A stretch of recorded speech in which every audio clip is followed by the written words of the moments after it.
You're listening to I Have Some Notes, a podcast supported by listeners like you. To contribute, visit patreon.com/I Have Some Notes.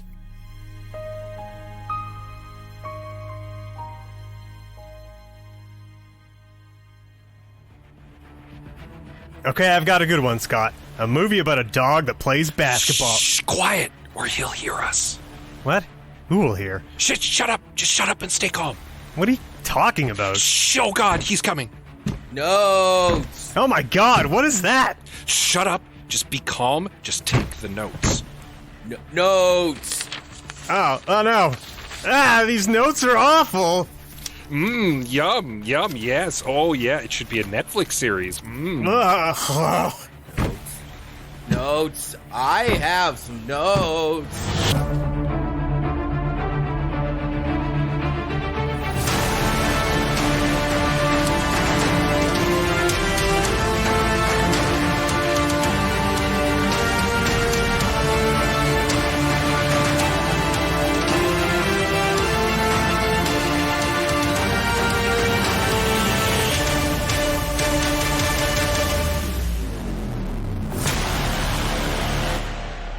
Welcome, everyone, to I Have Some Notes, the movie podcast with cuts, keeps, punch-ups, and tweaks on mediocre movies. I'm your host, Liam Creswick. I'm Scott C. Bourgeois. And I'm Greg Beaver. And today we are discussing the 2022 film Barbarian. I just going to say right off the hop that we got lots to cover today, lots of business to discuss. Wouldn't necessarily call this one a mediocre movie. And also, we normally don't do spoiler alerts on this show, but I implore you, if you have not seen this film, go into it knowing as little as possible. Yeah, pause the episode, go watch the movie, come back. We will wait for you. We'll be waiting right here for you to come back. Yeah. Are you back now? Probably should. Okay, good. You're good? We're good to go on? Perfect. All right. Excellent. Well, welcome. We're talking Barbarian 2022. How are you guys doing? Pretty good. Yeah. You good? Big news. Big news, brave new world, new dawn on the podcasting horizon. Greg, can you fill us in? Well, sadly, the Alberta Podcast Network has ended its operations as of March 31st. So we are homeless as far as a podcast network is concerned. First of all, we want to really thank the Alberta Podcast Network for supporting us for 6 years. Being able to, defer the cost of things like web hosting and production equipment, recording equipment. It's meant the world to us. And I don't know that I Have Some Notes would still be here if it wasn't for the Alberta Podcast Network. So, huge thank you to, firstly, Karen Unlin, the founder of the Alberta Podcast Network, and of course, Fonda Mithrush and Brianne Byrne, who did a lot of the administrative legwork and going out and finding sponsors and all that kind of stuff. So yeah, sad day. It's in media, it's a pretty cutthroat world.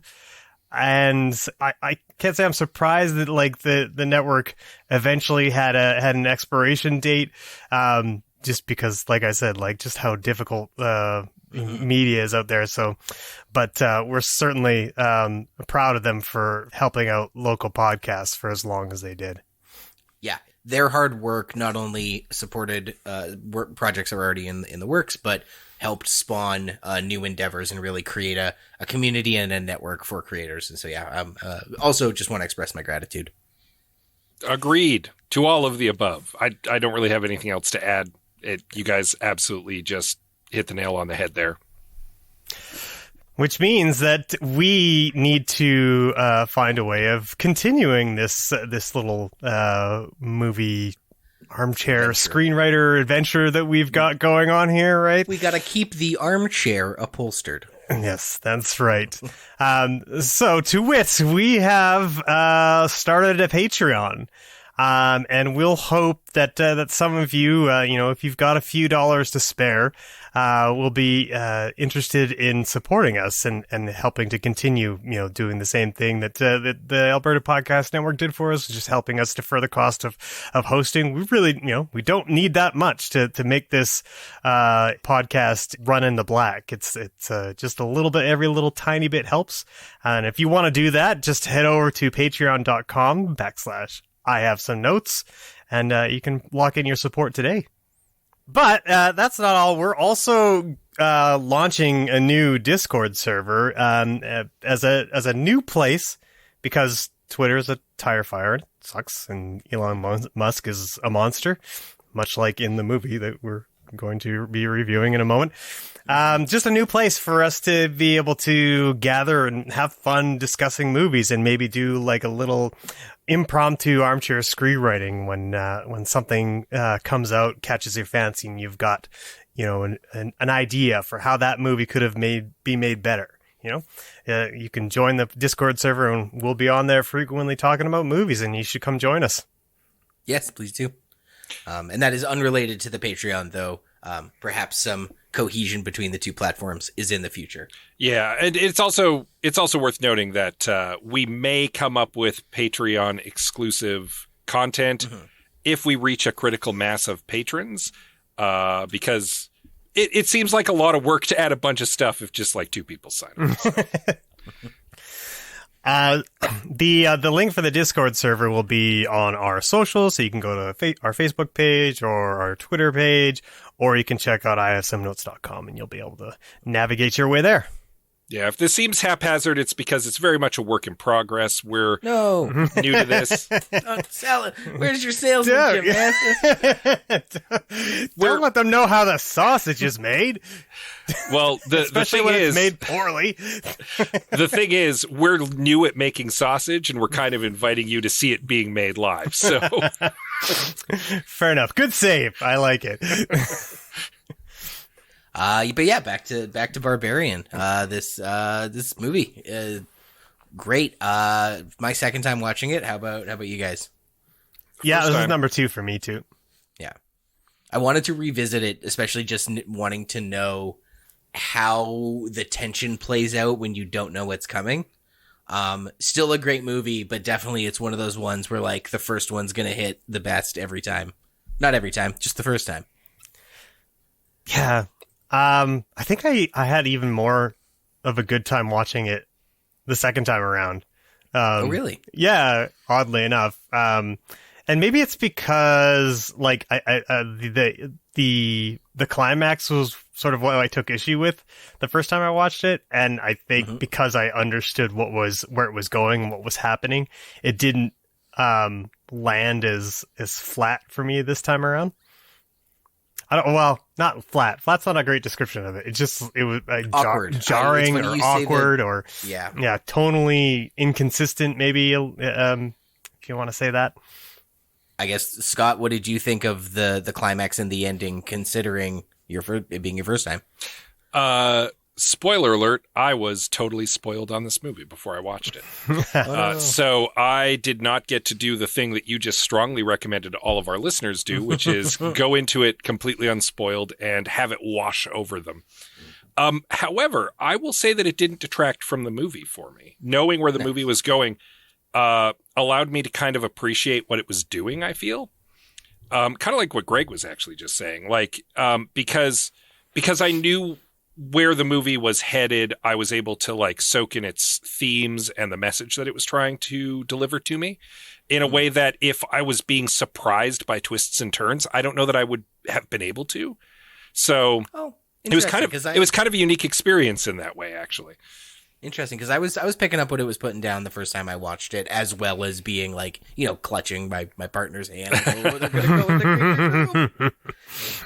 And I will say the movie wasn't any less tense. Yeah. Like it's well shot and it's well done. And even though I knew like the major beats that were coming, it was still a very tense watch. Like I quite enjoyed it. Yeah, the first time I watched it, I didn't know anything about it. Yeah, and I'm pretty blind too. And I think it's funny that like sometimes a movie kind of sets up your expectations for what it might turn into, and sort of disappoints you, even though there's nothing wrong with the direction it took.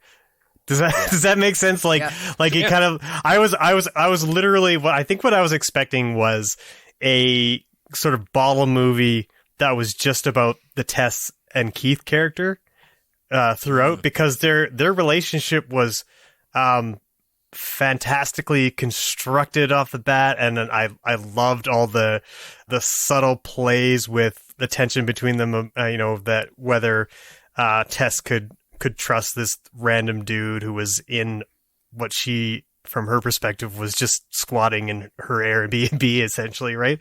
Mm-hmm. And I was sort of looking forward to seeing like how that relationship played out and like what twists and turns it would take. There's lots of twists and turns, but it doesn't really involve those two characters. No. Yeah. It you know what yes, I guess is what I'm saying. That whole first scene is so tense. It's almost like it's its own horror movie. It's its own kind of tension and dread. And then it's just like immediately unraveled by a very different kind of tension and dread. I want to give a shout out to Bill Skarsgård real quick, who plays Keith perfectly, like pitch perfectly, because it's so great how he can go from being charming and likable to suspicious in the span of just like a few lines of dialogue. He'll do something that puts Tess at ease, and then he'll do something that immediately puts her guard back up. And so you can't really like get a full idea of what's going on with him. And because the first like act of the movie is very much shot from Tess's perspective, that makes sense. Like it translates really well, that's like her perception of him. And it was just really well done. And it's a testament to Bill Skarsgård as an actor that he does so well with it. And how he can portray a character who is so desperate to come across as not creepy that it circles all the way back around to creepy. Yeah. So good. And there's some great subtle props and shots that help either stir the pot or help you feel more at ease, depending on what it is. Like just as a quick example, Tess goes into the washroom and sits down, and she's looking around at Keith's stuff that he's strewn about the bathroom, and there's an electric toothbrush sitting on the floor charging, and it just gives you this sense of like this guy like is clearly like he's thoughtful about it, like his hygiene. He's got like he cares about his teeth. He's thought to bring his electric toothbrush, and he's charging it on the floor because he's gotta charge it.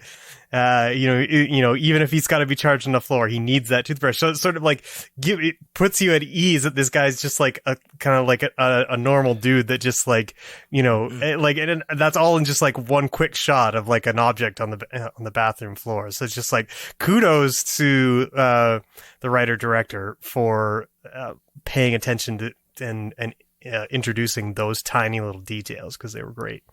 Yeah, they're throughout. Yeah. You get a real good sense for Keith and Tess as characters in the first part. And I know I gave a special shout out to Bill Skarsgård. I should also shout out Georgina Campbell. Excellent in this film. Like right through. Absolutely fantastic. Speaking of the cast then, why don't we go into some of the details here? Of course, written and directed by Zach Kreger of The Whitest Kids You Know fame. It's a very interesting sketch comedy group. They're a whole. We don't have time to get into those guys, but Zach Kreger, Georgina Campbell as Tess, Bill Skarsgård as Keith, Justin Long as AJ, Matthew Patrick Davis as the mother, and Richard Brake as Frank. As far as I'm concerned, well, that's not true. I was about to say it's a three-hander, but there's also the fellow at the end, and and the homeless guy. Yeah, it's a pretty tight cast though. Why don't we just pop into the trailer summary so we can really sink our teeth into the rest of it? Because as we alluded to, we don't stay with dear Keith for very long. Oh, you've got to be kidding me. Yeah. This is 476 Barbary, right? Yeah, I'm renting this place. No, I booked it a month ago. Are you sure you have the right place? Yeah. What am I supposed to do? Why don't you come inside and we'll call these idiots.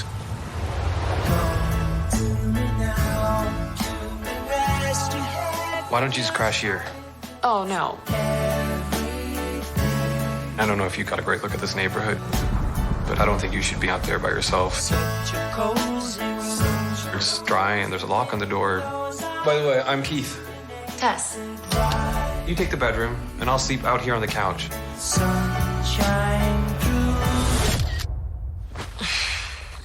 God.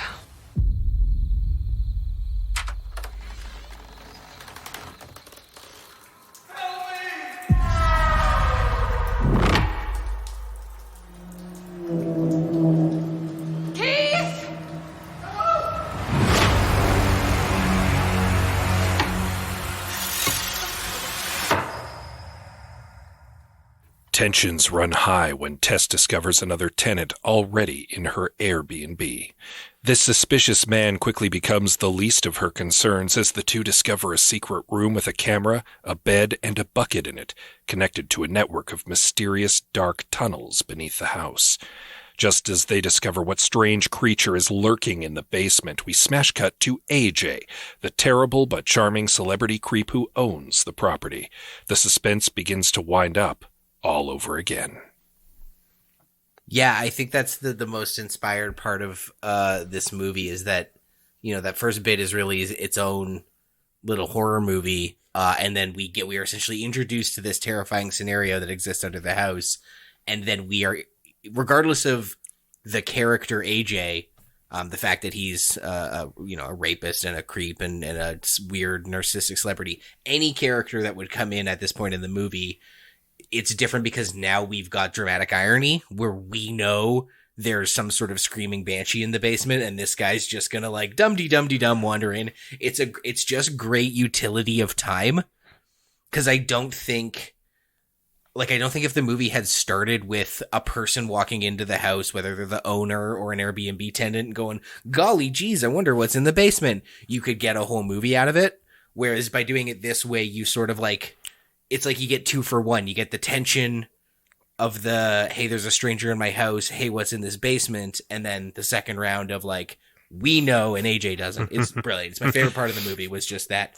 And you get that smash cut. You get the hard cut into the Donovan song. Yeah.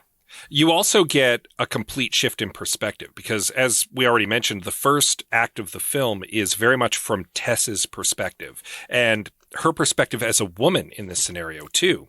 Which is why Keith is so off-putting, which is why the situation is so, so creepy for her.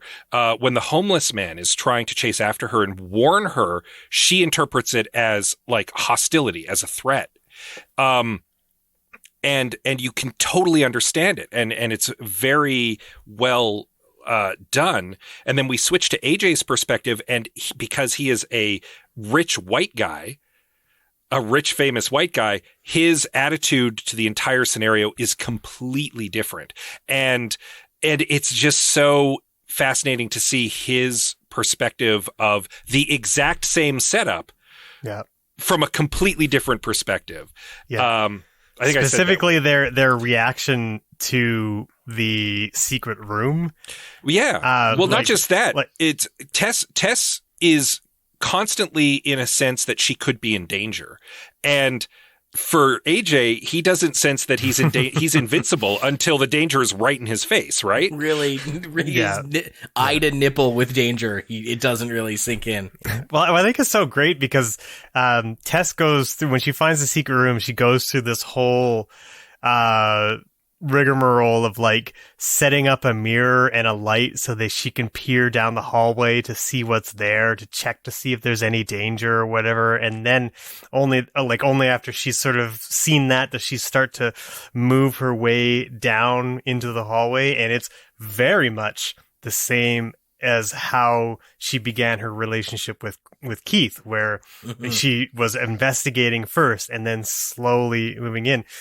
AJ, however, opens it up and then immediately starts strolling down the hallway, measuring it for its square footage so that he could get more money for the house that he wants to sell.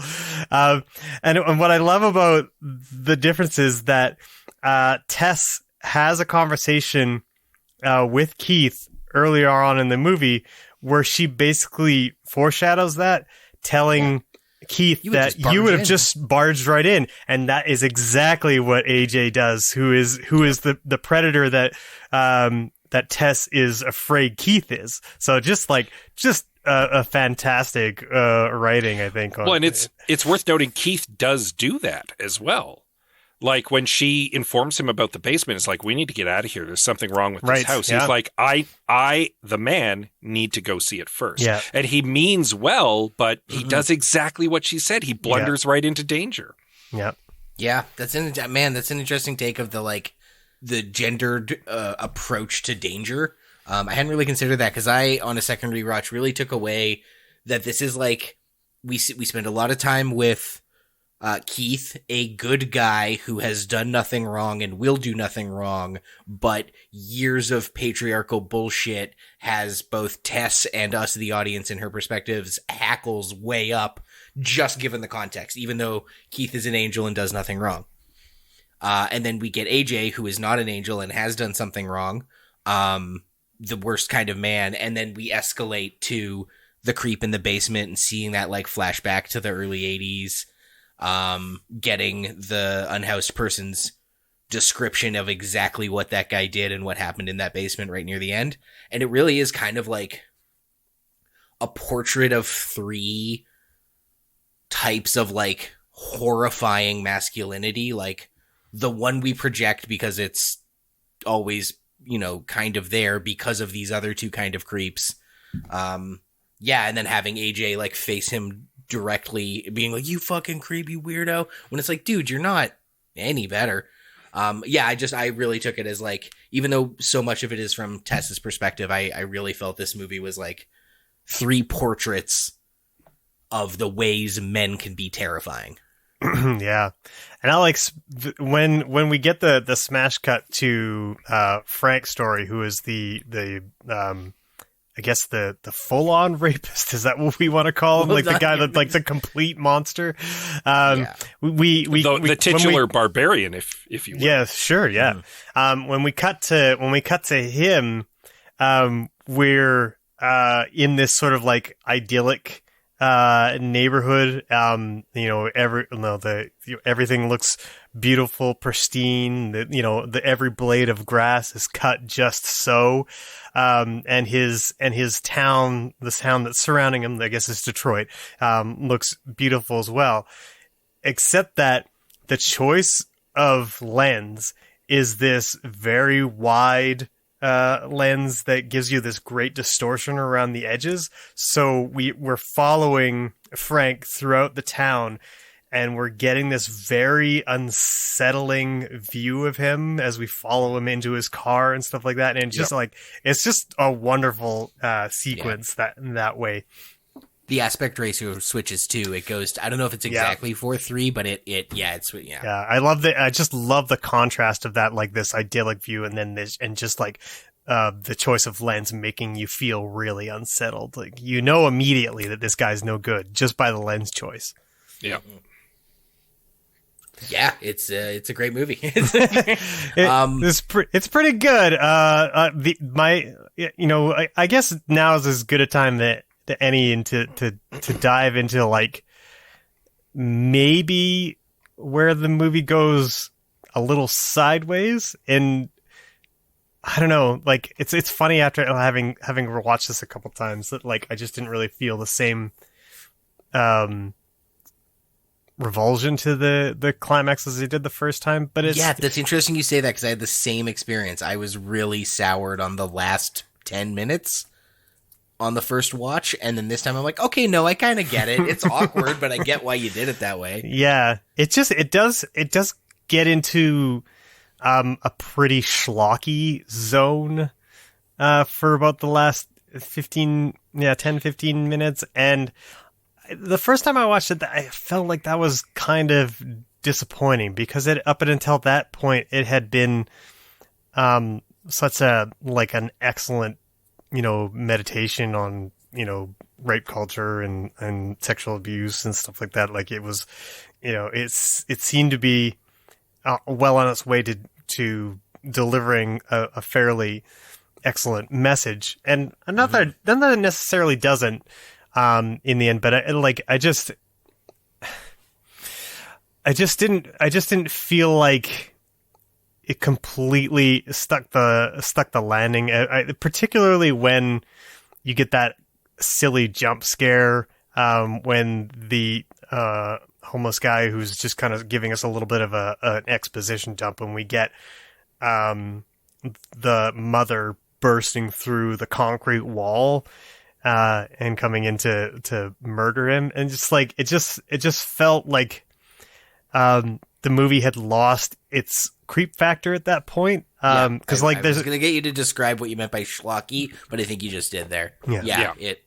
It became a very tropey monster movie in the last in the last leg of the movie, and like not even leg, like less than 10 minutes. Like it really, you got, and my problem with it, and this is my fix. We're just gonna get into, is they already had it. Like I'm like, you guys had it in the bag.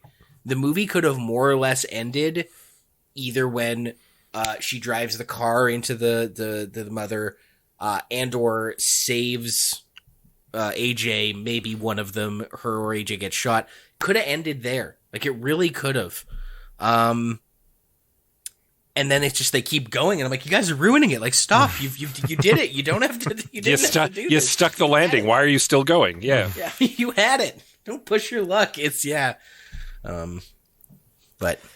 But then upon second rewatch, some of the things that happen in that last 10 minutes, I'm like, oh, I see why you wanted to spend time to get these things done. You get a little bit of a remorseful moment from AJ, and then a immediate abandonment of that the second shit hits the fan. Yeah. You do get the exposition dump from the unhoused guy. But I just figure if you push all that, find a more elegant way to put that 10 minutes earlier. Yeah, you could end the movie with them escaping the house after ramming the mother into the side of the house. Yeah, because like AJ's kind of like having a crisis out loud. Mm-hmm. Like he literally says out loud, like, am I a bad person or a good person that did a bad thing? You can argue whether like maybe that's just a little too on the nose, and whether like I feel like I kind of got that implicitly that was sort of the conflict within him. I didn't really need to be told that right out. Yeah. And I think it's also implied that there's just like multi-generational incest happening, and hearing the unhoused guy explain it in no uncertain terms. I think both of those things could have been done. And even if he did want to have his crisis of conscience out loud, he could have done it in front of the old guy in the basement. Like once he sees the videotapes, realizes he's like, oh man, I'm not any better than this creep. God damn it. Crisis of conscience. And he can have it out loud in the basement. He doesn't, because you said it loses the creep factor. And the reason it loses the creep factor is because they leave the house. The confined, dark spaces of the house are what make it creepy. Having this lady running around an abandoned neighborhood naked is not as creepy as her horrifying. lurking in the labyrinth under the house.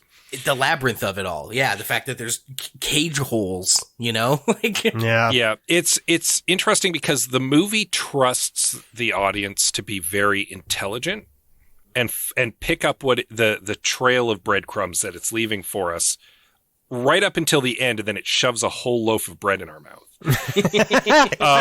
It loses its faith in us right at the end, and it feels the need to kind of explain everything, and it feels the need to just turn into, as we said, just like a creature feature, when up until that point that's not really what it was. And it's a weird choice, and I think we all agree that it's a weird choice. It doesn't ruin the movie, but it could. I think Liam is right when he says it could have maybe been done more elegantly. Yeah, I mean, it did leave me questions about the Frank character. Like, I mean, I guess I don't know if you guys felt like you understood why he just up and shot himself. Because he got caught. He was caught in the end. AJ came in and caught him, and he knew it was done at that point. So there was no point in carrying on. He took the easy way out because he's a coward. And the second he was caught, he killed himself. I don't know. I'd kind of like, my reading on it was that he had kind of become a victim of the mother character. But I suppose, I mean, she was scared to go in that room, and she left him alone when he went in there. So maybe that was just a poor reading on my part. Yeah, I don't know. I read it as like the final demonstration of how cowardly he is, as most people who like exert that kind of power fundamentally are. They pick on people who are weaker than them. And again, the second it looked like he might be called to account for his actions, he takes the easy way out because he's a coward. Yeah. I wonder if there was he could have killed AJ. He had a loaded gun. He killed himself because he was like, oh, I'm caught. Like, I've had a good life. It's time for me to get out.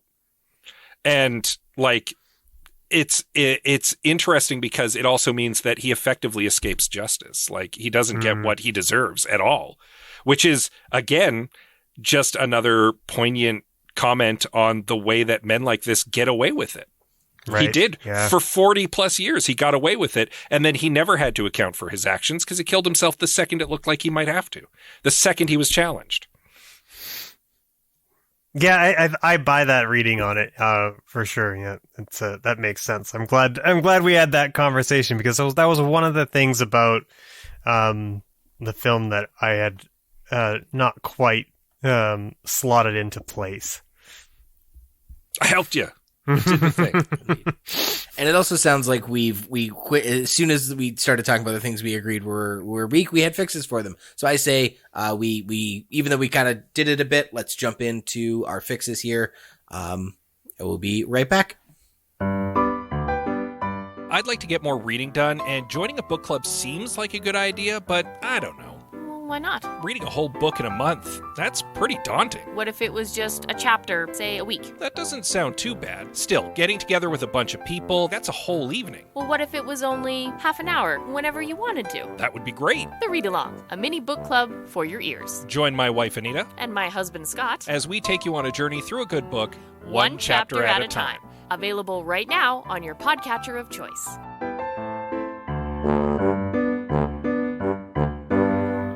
Welcome back to I Have Some Notes. We already figured out how to fix some of Barbarian, but, we can get really, like, just like The Room, there's the creepy basement room with the camera bucket bedroom, and then there's the next set of staircases. So consider this the next set of staircases down into the labyrinth of fixing this film. I want to just spitball something before, sure. Just because there's one thing that weighs on me about this movie, and that is the fact that I like Keith. I like him quite a bit, and I feel like he and Tess don't really get resolution to the dynamic that they have earlier on. And I get the decision to kill him, and I get the motivation why you kill him. But I'm wondering, is there a version of this movie where Keith could have survived to the end? And I'm just going to pitch that out to the two of you. This is not so much a fix as it is just speculation. Is there a version of this movie where Keith could have survived to the end? Like, in my mind, Tess has to rescue him. Like, my feeling, if that was the way that you're going, then ultimately Keith would end up being the monster, the true monster of the film, if you know what I mean. Like, I don't know that he has to be. I think it would be interesting if you're playing with the gender dynamic.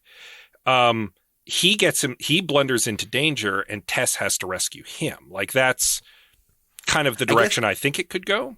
I guess your question, you say, what if Keith lives? And the way Greg phrased his, I'm like, sorry, did you assume Scott meant Keith lives and then escapes, because I assumed Keith lives and ends up in the nipple hole with the rest of them. Yeah, like he's in the nipple hole. That's what I'm thinking. No, I was just playing out a scenario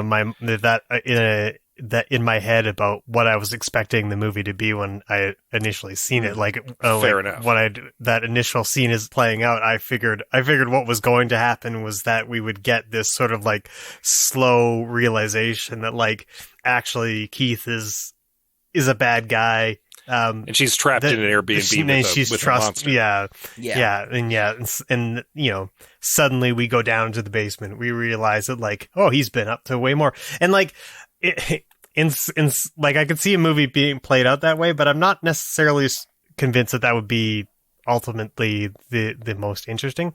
I think what the problem with keeping him alive is that this movie reminds me of Get Out in a little bit, in some ways, because it never lets the white male off the hook.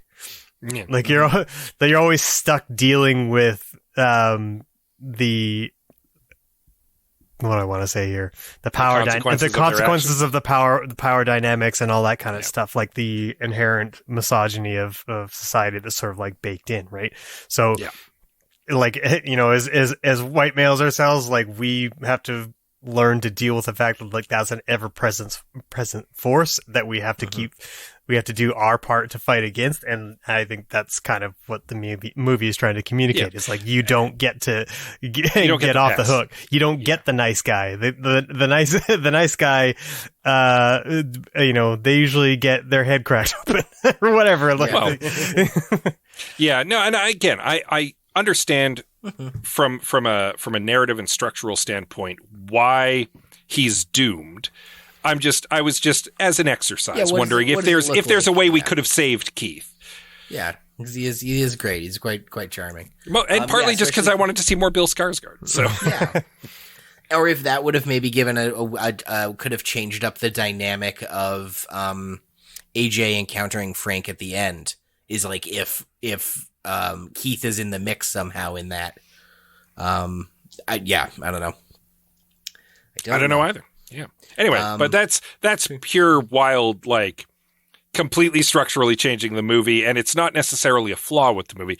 Let's actually talk about fixes. Okay, I have one that is genuine. Other than my main one was like the last 10 minutes is awkward. I wonder if you can have the crisis of conscience and the exposition dump earlier in the movie, and more or less it ends when she hits the wall of the house and they escape and someone maybe gets shot.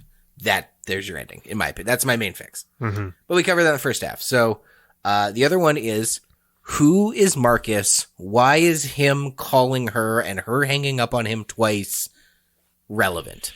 It's never paid off again. It does, because it ties into a conversation she has with Keith. Marcus is a terrible toxic relationship she's getting out of. Oh, right. And Keith discusses how like she does need to, and he's like, hey, good for you getting out of that. It's a way to soften him to her.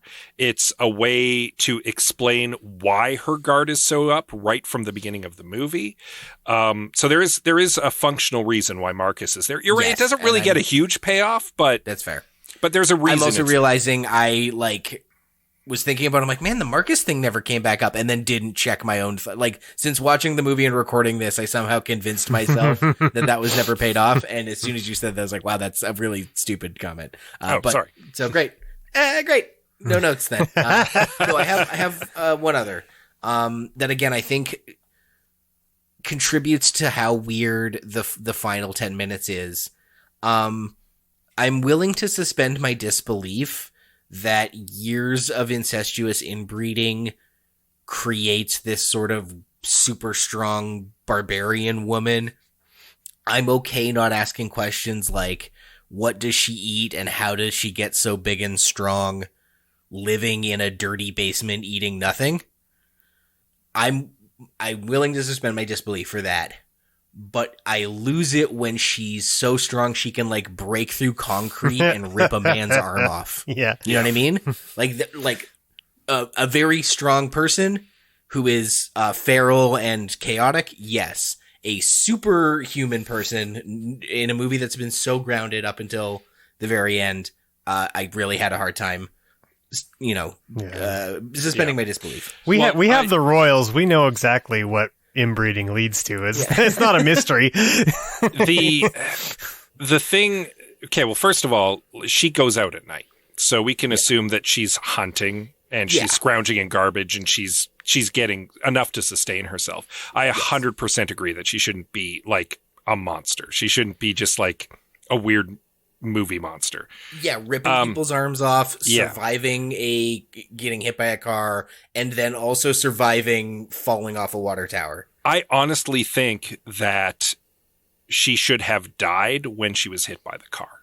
Agreed. Like, I don't think she should jump scare back to life at that point. I think that the car hitting her should be the end of her. I'm not certain if that's necessarily like her being hit by the car should happen at that point in the movie if you want to do more with AJ and you want him to get his comeuppance. But I think when she got hit by the car, that should have been the end of her. I think the other thing too is like the exiting the house is a good metaphor for a struggle, because like that's where all of her conflict and tension is. So and throughout most of the movie, like whenever she's outside of the house, she's more or less safe. Like when she's gone to the interview or whatever, the only time that that's broken is when the homeless guy comes in and was screaming at her, trying to warn her about the house in the most ridiculous way possible. It would clearly just make someone run away. But yeah, I like it. I like it. Her exiting is sort of being the true resolution to the movie. Yeah. And while I recognize that the mother character runs around the neighborhood hunting and foraging, the act of her coming out of that basement window and into the light is when she dies. Thematically, I think makes sense that like she's tied to the house. Mm-hmm. Yeah, so if she leaves the house, she should die. Like within the context of the film, 100%, I agree. Yeah. Now the question is, how does that change the ending? Like that means AJ has to get his comeuppance before she gets out. Yeah, my and I'm still thing I think is maybe the gun changing hands. Like maybe the she like maybe she accidentally shoots him instead of the other way around, or maybe Keith's still alive. I think the mother needs to still axe AJ. I think maybe he just dies in the tunnels. Then he has his realization, but then he goes to sacrifice Tess in the tunnels to save himself. Yeah, I think like dies there. It could still play out somewhat similar to what happens on the water tower, where he tries to help her and then ultimately gives her up, because you could have him try and save her after shooting her and convinced himself like, I'm going to save you. And then when they begin to get chased again, he once again uses her as bait to save himself, kind of thing. So that it plays out sort of similarly to how that water tower scene. Yeah. The reason why I don't think Tess should be the one to kill him is because I don't think that that's thematically where the movie is going. AJ needs to pay for his crimes, but Tess isn't the person who needs to do that to him. Yeah, I think that's and that puts a bit of a stain on Tess's character in that sense. I kind of like the idea of the unhoused guy helping save her in the end too, because the cops don't. Very pointedly, the cops are the opposite of helpful. Mm-hmm. And so the homeless guy who knows the neighborhood helping pull her out at the end. Yeah. I think that's still good. I 100% keep that. Yeah. Maybe that's and like the finale. That's where the credits roll. Yeah, maybe that's the ending. Yeah, the only trouble with that is that because, and maybe this is why it's written the way it is, that he, in order to get the exposition dump about who the mother character is and what happened between her and the Frank character, you have to have some place for them to have a quiet, like, sit down and think. So those are the three. I guess then there are three things that happen in the water tower that need to just get moved back into the house, and that's AJ's revelation that he might be a bad person, and then it's AJ's immediate abandoning of that and throwing Tess under the bus. and it's the exposition dump from the unhoused guy. I think you can move that all into the house and before she gets hit by the vehicle. Because they are I don't want to necessarily see it, but I wonder if all the stuff you can communicate about Frank's crimes could be done by just a little bit more of the showing of like what it is AJ sees, or like maybe AJ's like, you did that? Yeah, I don't think we need to see it. I think pointedly we don't need to see it. But I think like AJ could surmise what he's learned. Put some of that explanation into AJ's mouth instead of into the unhoused guy's mouth, and have him relay that to Tess in a quiet moment before they have their climactic showdown with the mother. AJ throws Tess under the bus again. Thinks he gets the one up on the mother, and then goes to like help Tess, and then the mother pops up and kills him. Tess uses that opportunity to escape to the window where the unhoused guy helps her out. The mother tries to follow them out, and she gets in her car and runs into her, and effectively killing the mother, and in a way destroying the house as well, destroying the house as a death trap. And roll credits. There you go. We kind of fixed the messy ending. Yeah, I don't really know that I have much other way of notes other than the Greg. No, I think it's pretty good. I think that's pretty decent. Maybe the only thing I was thinking of that could be an issue is like you don't necessarily, in the context of this film, want to give a man like a hero moment. I think that was kind of particularly what they were trying to avoid. But he does get the exact same hero moment in the movie when he helps her out of the basement the first time. And in this case, he's not saving the day because the mother still comes out after them. Maybe she injures the unhoused guy. Tess still has to resolve the conflict herself, and that's when she drives her car. So, I guess I'm misremembering. I didn't remember him pulling her out of the when she broke the glass to get out. Yeah, she breaks the glass and she's trying to scramble out, and he reaches in and pulls her. Right. Okay, yeah, that's and fine. You effectively keep that moment, and then you put him immediately in danger so that she has to be the one to resolve the conflict. Sure. Yeah. Okay. I mean, technically, you might become when he helps her pull it out. That's before the cops come. Him helping her, get out of the broken window. Oh yeah, is I hadn't before the considered cops that. come, because remember the cops are like, "The only crime I see here is you broke a window." So yeah, he could still be there at the end. Like maybe he's driving the cars. I don't know. I'm kind of gone off the rails a bit, but I think the point stands that whether he's at the window or not is not really the point. Yeah, and you can still have the scene with the cops earlier on, and they can be just as unhelpful. So yeah, for sure. Excellent. Well, we also have some great listener comments. Thank you to everyone who contributed. Please keep your eye on our social media feed when we solicit them. Give us your little comments. We appreciate the extra perspective. Robin Taylor says, I find this to be an odd choice. This, along with a handful of other movies in the last year, got me excited about film for the first time in a while. This movie builds suspense and zigs when you expect it to zag so much that it keeps me guessing how it's going to go. It has a million things to say about male-female interactions, #MeToo, and white flight. I thought it was great and wish I had seen it with an audience. You know, every now and then a movie comes along onto our podcast that isn't really a bad movie, and we're surprised by that. Interstellar, for example, Tenet. We all quite like Tenet. We still Speed did that Racer. one. Yeah. And this is just another one of those. Because you know what? Sometimes we just like to watch a good movie, okay? Exactly. And I mean, the same thing happens with bad ones too, where like our sweet spot really is kind of like middling, stuff with like good bones, but some flaws. And sometimes we watch unsalvageable garbage, and other times we watch stuff that's like pretty great. That's like 98% of the way there. And this is an example too of a movie that we all agree is really good, but we could still see where like the screws could be tightened up just a little bit. Yeah. Or if nothing else, we'll speculate about like, what if a whole character didn't die? Yeah. Didn't die. Yeah.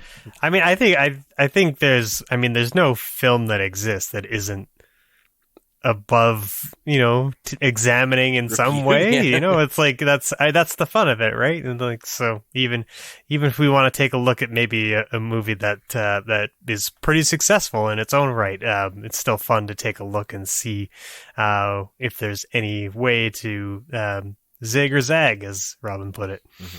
Yeah. But so hopefully we have put that to bed and no one else here is surprised by what movie we've picked for this episode. Robin Slack says, blasphemy, what are you rewriting next? Citizen Kane, Casablanca, the one where the train comes right at the screen? Okay, yeah. Some people were very surprised we picked this one. Seriously, though, this... Sorry? Oh, I was going to say, Citizen Kane is overrated, guys. Robin continues, seriously though, perfect flick, absolutely loved it. I can't remotely fathom improving upon it. I can definitely understand not digging what it's doing, but it absolutely accomplishes what it sets out to achieve in the best way possible. Y'all have your work cut out for you. Yeah, I mean, we spent most of the first half fawning over it and trying to get people to sign up for our Patreon. It definitely was not much to notarize on this one. That is fair. Herman from the Modern Manhood podcast says, flawed? I don't know about that. Greg, in the copy where you solicited things, did you happen to mention it, call it flawed? I did call it flawed. That's flawed. why all the came out to defend it. Flawed? I don't know about that. I don't know what I would change about this story. Make the neighborhood less scary? I don't know. Maybe that character that helps them, maybe he shouldn't die so quickly? But it was a fun death. I don't know. It's like... Herman says, I don't know, a couple times in this, and I like it. I don't know. It's pretty damn good and an interesting movie. And agree with Robin that it's set exactly what it's supposed to do. Set out to do exactly what it's supposed to do. Yeah, I don't know that the neighborhood should be less scary. I think that's part of the point, is that it was this idyllic neighborhood that had this rot in the middle of it. And in the modern day, like, it's expressed itself. Like that terrible cancer that was at the middle of this neighborhood has like just spread across the whole thing. And now it's just visibly a terrible place. And ironically, the one place that's at the heart of it is still the one place that looks nice. Yeah. I also like the you see it at night and then she comes out in the day and it's like, oh shit. It actually is as bad as I thought it was. Yeah. Yeah, it was a fun edit. I did enjoy like how the environment played against trust in this movie. Like, there's like, I was watching the Half in the Bag review of Barbarian, and they kind of put me onto this, where like ostensibly the whole film is about trust, and specifically like women's level of trust in men. And like, even though a lot of the environments that the women are in this movie are interacting with men are sort of like not particularly scary environments, like the context around that environment is so different that like their level of trust changes greatly. Like Keith's just being in this Airbnb when she's supposed to be there changes the entire context of trust there. When the Frank character goes to the grocery store to pick up like diapers and stuff like that context is just like a very, even though he's kind of like this tall, lanky, kind of creepy dude, doesn't matter, because the environment and context that they're interacting with makes her implicitly trust them, and she's helping him out, right? Stuff like that. Like, really, I loved how the movie really played with trust almost like completely throughout the movie, and it's a really another excellent theme. Mm-hmm. Agreed. And our final comment at Dima says, it's perfect, no notes. Thanks, Dima. That was Barbarian for this week. Thanks, guys. Excuse to watch that one again. See the nipple scene. That's one of those memorable movie scenes that I'm just gonna like periodically think about. Just like, be calm and just take the milk. It was my favorite scene the first time I watched it. My favorite scene again. Just that tension. Yeah. Anyway, you can follow us on social media at at I Have Some Notes on Twitter, at I Have Some Notes Pod on Instagram, facebook.com/I Have Some Notes, or starting now, you can join our Discord server. Check out all of the links or all of the platforms I just mentioned. We will post the link to join the Discord server. Hope to see you there. I also hope you rate, review, or whatever, subscribe on your podcatcher. Really does help us out. Yeah, and if you want to continue to support this fine programming and other programming like it, you can go right now to patreon.com/I Have Some Notes, and any amount that you could donate, which is the only amount that you can donate, would be very helpful. And hey, do you remember that movie where Matt Damon ran around in a mech suit and Jodie Foster was a fascist space CEO? That movie was called Elysium, and we'll be giving that the notes in 2 weeks. Until then, I'm your host, Liam Creswick. I'm Scott C. Bourgeois. I'm Greg Beaver. Keep watching the sky!